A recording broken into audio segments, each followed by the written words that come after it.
Hi, I'm Heaven. I know, ironic name for someone who's been through hell, right? 3 months ago, I buried my 7-year-old daughter, Lily. Cancer doesn't care about justice or fairness, or the fact that she was the brightest light in any room she entered. My sister Rachel had always been the golden child in our family. Everything came easy to her: looks, career, relationships. I never minded, not really. I had Lily, and that was enough. The day before the funeral, Rachel showed up at my house with her boyfriend, Marcus. I was sitting in Lily's room, holding her favorite stuffed elephant. Heaven? Rachel knocked softly. Can we come in? Sure, I said, my voice hollow.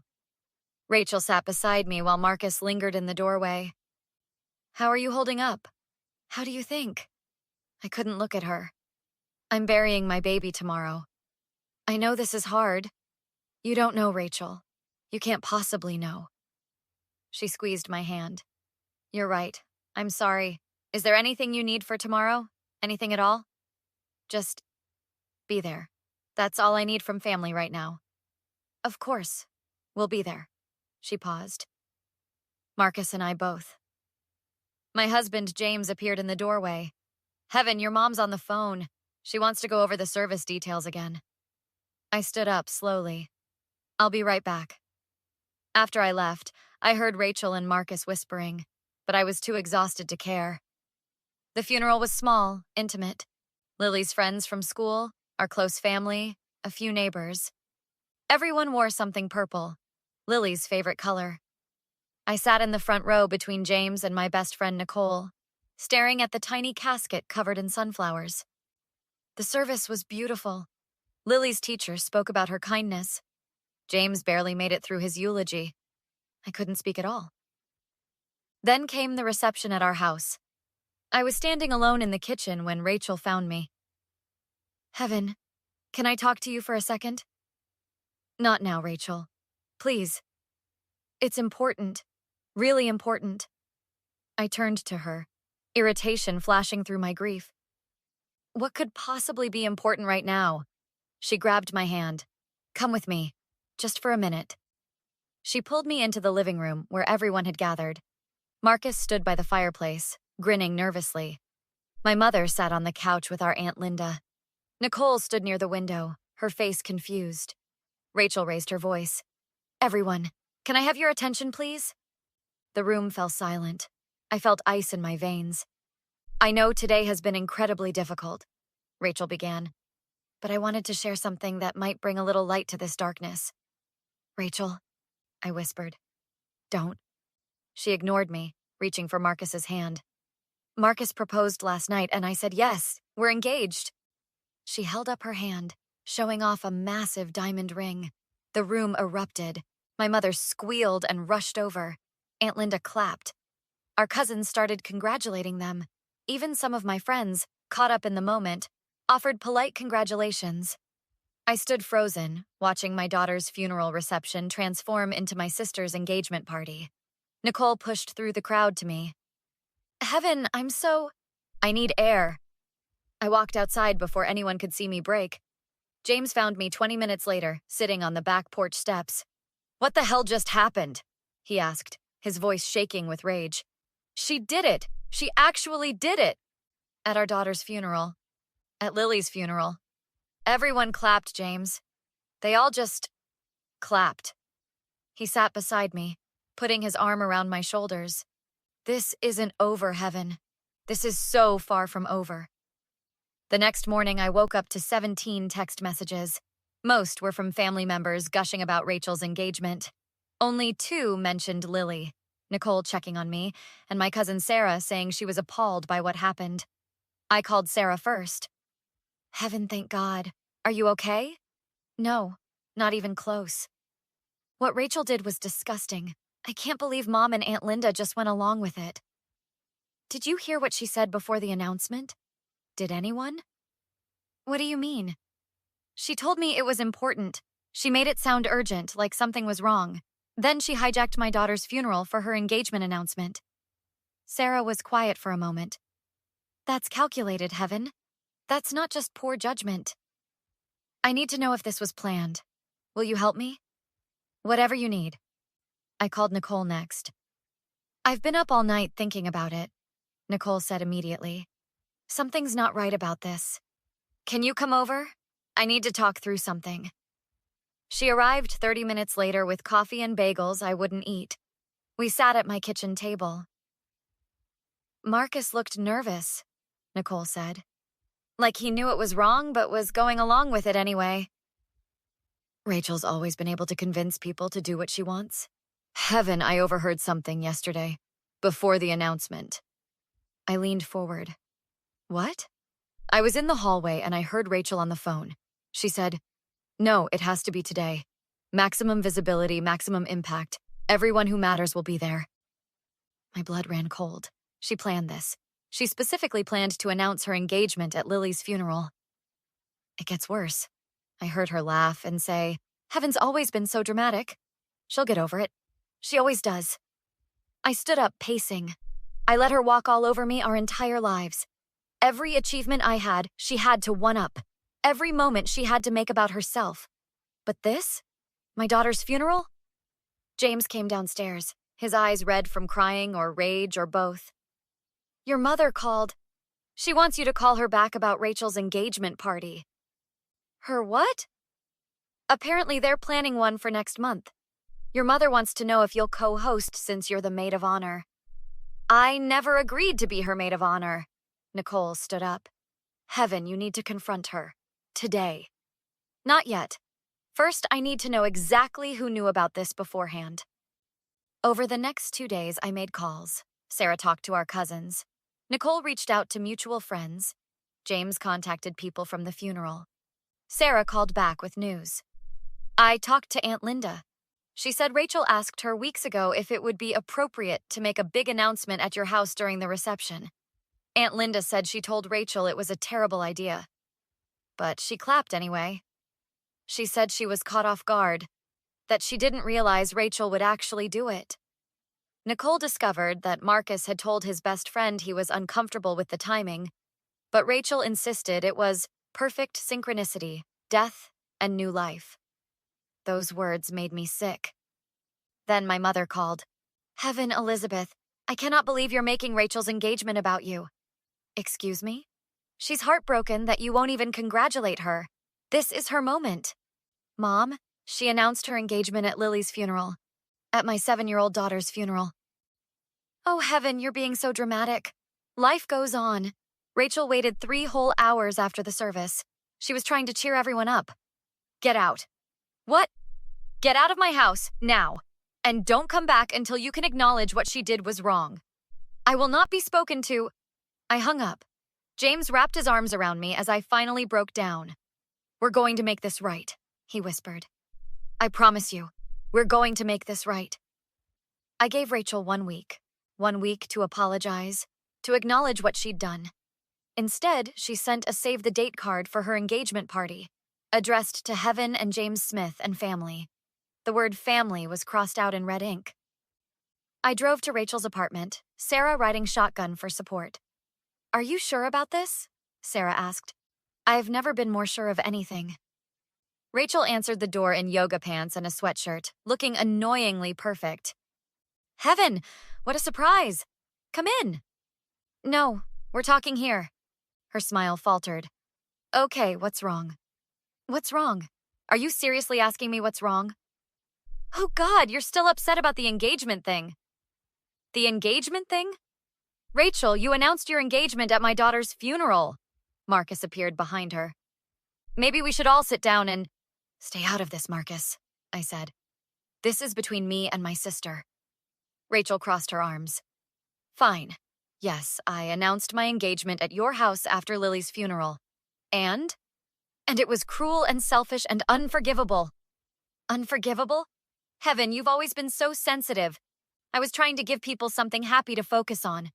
At my child's funeral, it was 3 hours after the service. Everyone was just standing around being depressed. I brought joy to a sad day. Sarah stepped forward. Rachel, you told Aunt Linda weeks ago you were planning this. You called someone and said, maximum visibility, maximum impact. You planned this. Rachel's face went pale, then red. So what if I did? Heaven's not the only person in this family. I have news too. I have a life too. I buried my daughter, and I'm getting married. Why does your grief get to overshadow my happiness?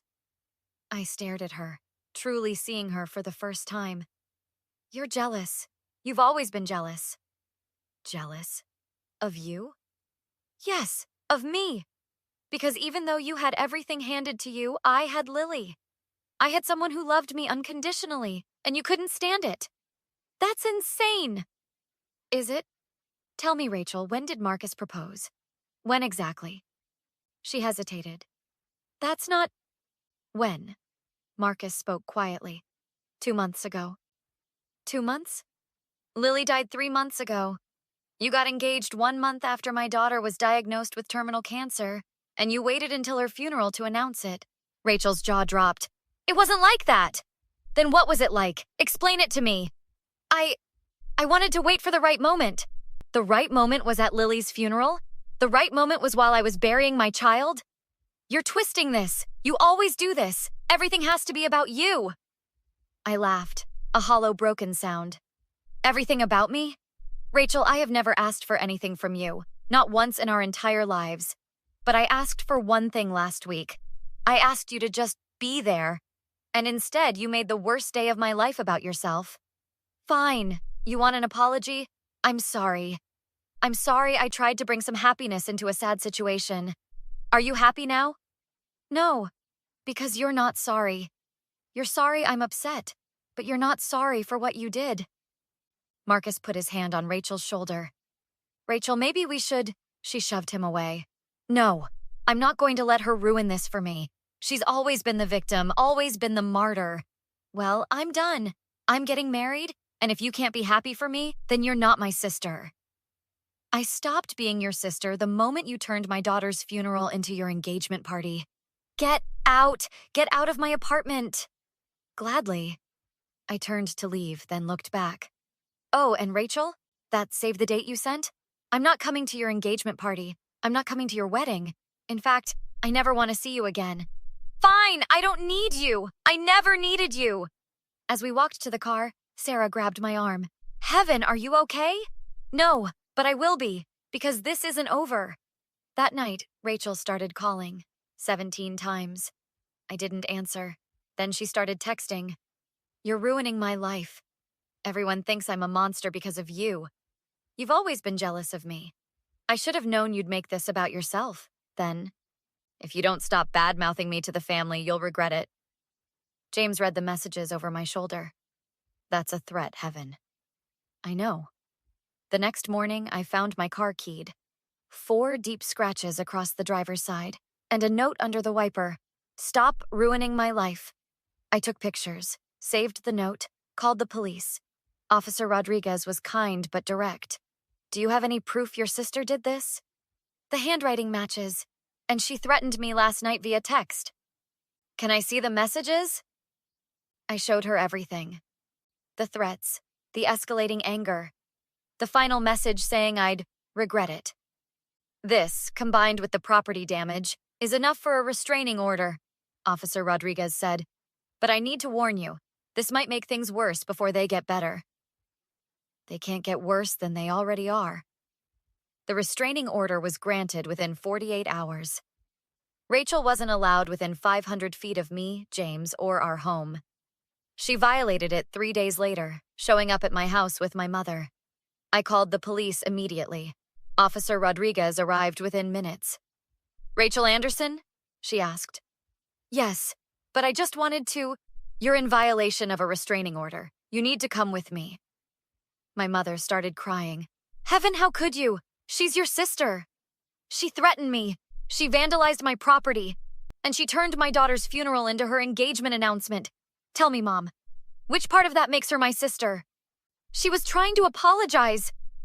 Rachel's face twisted with rage. Apologize? I'm not apologizing for anything. She's the one who should apologize for ruining my engagement. Officer Rodriguez put handcuffs on Rachel. Ma'am, you have the right to remain silent. I suggest you use it. As they led her away, Rachel screamed at me. You're going to pay for this, Heaven. You hear me? You're going to pay. That's another threat. Officer Rodriguez noted. We'll add it to the report. My mother stood on my porch, mascara running down her face. I can't believe you had your own sister arrested. I can't believe you're defending her. She announced her engagement at your granddaughter's funeral, and you clapped. I was trying to support both my daughters. No, Mom, you were supporting Rachel, like you always do. Like you've always done. Well, I'm done. Done with her, done with this family, done with all of it. Heaven, please. Leave, and don't come back. Nicole came over that evening with wine and takeout. How are you feeling? She asked. Honestly, lighter, like I finally took off a weight I've been carrying my whole life. Rachel posted on social media that you're a jealous, vindictive person who can't stand seeing others happy. Of course she did. But Sarah and about 15 other people posted the truth about what really happened at the funeral. Rachel's getting destroyed in the comments. James joined us, his laptop open. The charges against Rachel are serious. Criminal threats, stalking, property damage. Her lawyer called. She wants to make a deal. What kind of deal? She drops the harassment, makes a public apology, pays for the car damage, and agrees to mandatory counseling. In exchange, you drop the restraining order violation charge. No. Heaven. No, she made her choices. She threatened me, she damaged my property, and she violated a court order. She can face the consequences. Nicole raised her glass. To consequences. To consequences, I echoed. 3 weeks later, Rachel pleaded guilty to reduced charges. She got 6 months probation, community service, and mandatory anger management counseling. The restraining order remained in place for 2 years. My mother stopped calling. Most of the family took sides. Some with Rachel, claiming I overreacted, but more with me, finally seeing Rachel for who she really was. Sarah came over on what would have been Lily's 8th birthday. We planted a sunflower garden in the backyard. How are you really doing? She asked. Some days are harder than others. But I'm not carrying Rachel's drama anymore. I'm not trying to fix my mother's favoritism. I'm just grieving my daughter and living my life, moving forward. Lily would be proud of you, standing up for yourself like that. She always told me I was too nice. Even at 7, she could see it. I smiled through tears. She'd probably say something like, Mommy, Aunt Rachel was being really mean. You don't have to be friends with mean people. Smart kid. The smartest. James called us inside for dinner. We'd started a new tradition. Every Sunday, we cooked Lily's favorite meal and told stories about her, keeping her memory alive in joy, not just grief. As we sat down to spaghetti and meatballs, I realized something. Rachel hadn't won. She'd tried to steal my daughter's final moment, but instead, she'd revealed herself.